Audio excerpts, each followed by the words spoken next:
Hello YouTube. Just another quick video before the day is over.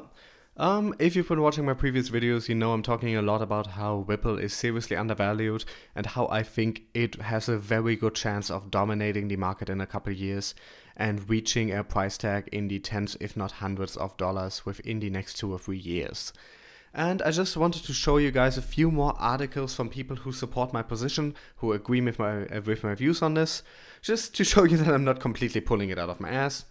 Now keep in mind, I'm not an analyst, I'm not a professional, I'm going by my knowledge of XRP, of their technology, of which aims they follow, and which projects they're involved with, and by what people smarter than me are saying about it. And all these articles that I have open here, most of these people are either definitely involved in Ripple XRP or they likely are holding onto some, so they might also be biased. But now that that is out of the way, let's just look at a few of those. First up, there's this article from Ethereum World News, how XRP is seriously undervalued right now and some SEC loopholes. Now, we don't really care about the SEC loopholes right here, but I just want to take a look at the general seriously undervalued part. Let's just read this together. Looking at the recent partnership of Ripple and the free exchanges of Bittrex, Bitso and CoinsPH to facilitate X-Rapid operations in the US, Mexico and Philippines, one gets to understand the utility of XRP.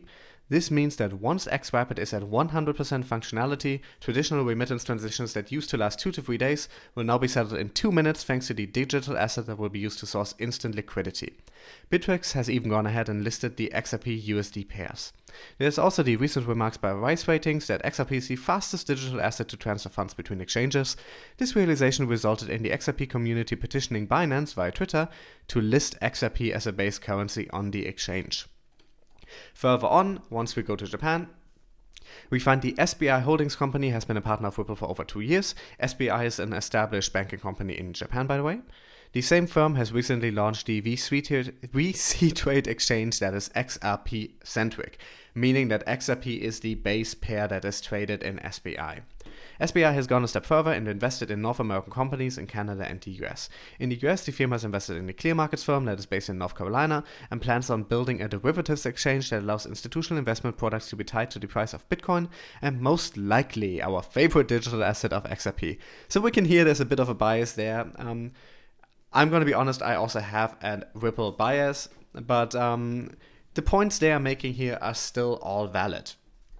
We are seeing a lot of cooperation with different companies, with different exchanges, and we are seeing Ripple just go for that aim, and that is primarily replacing Swift. Swift, if you didn't know, I've explained in another video a couple days ago, but I can just quickly explain again. Swift is what is currently being used for international monetary transfers. The system has been in place since the excuse me, I had to burp. I'm kind of embarrassed about that. Swift is the international monetary transfer system that has been instituted in the 70s and is being used to this day. To my knowledge, it is a pre-digital system in which people in different countries need to be in direct communication and need to agree on the terms for international monetary transfers. That takes multiple days. If you're working between two countries that have a lot of trade going on, it can take 2 days. It used to take 3 days, and their big update was making it only take 2 days. And if you're trading between two countries that don't have a lot of trade, for instance, if you're trying to trade from South Africa to Turkey, then it can take a week or even 2 weeks or longer. And additionally to that, it's also extremely expensive, because to be able to trade through the Swift system, you need to have a lot of money just sitting around in bank accounts. Just in case somebody wants to make a trade, you need to have the money there. And that is costing banks $24 trillion a year. Meaning if Ripple successfully tackles this problem, they will be saving the international monetary institutes $24 trillion a year. And I was quoting an analyst the other day, and she did a popular YouTube video, which I'm sure you can find if you're looking for it, predicting a Ripple price of $334. That $334 is derived by just assuming that Ripple takes over 10% of international monetary transfers and offers a cheap product to investors At that rate, it would take care of a $2.4 trillion problem, and that would put every single XRP token at a $334 evaluation after 1 year, and after 2 years would put them at about $900 per coin, so almost $1,000 per coin. That is assuming that they just reach 10% of their goal and aren't doing anything else. And we see all these partnerships. We see that banks are working with Ripple. And the CEO of SBI Holdings, I think it's the CEO of SBI Holdings, let me just quickly look at this. Yep. Yoshitaka Kitao has stated multiple times that he thinks just by the end of this year, Ripple might already reach $10. Now, he knows more than we do, and he is literally the CEO of a massive bank that is offering an XRP-based exchange. So if these people are that hopeful, we should also be hopeful. Brad Garlinghouse also said that a lot of banks will be utilizing the products of Ripple by 2019. Brad Garlinghouse, of course, the CEO of Ripple. So we have another biased voice here, but everything he is saying, based on the information that we already know, is true.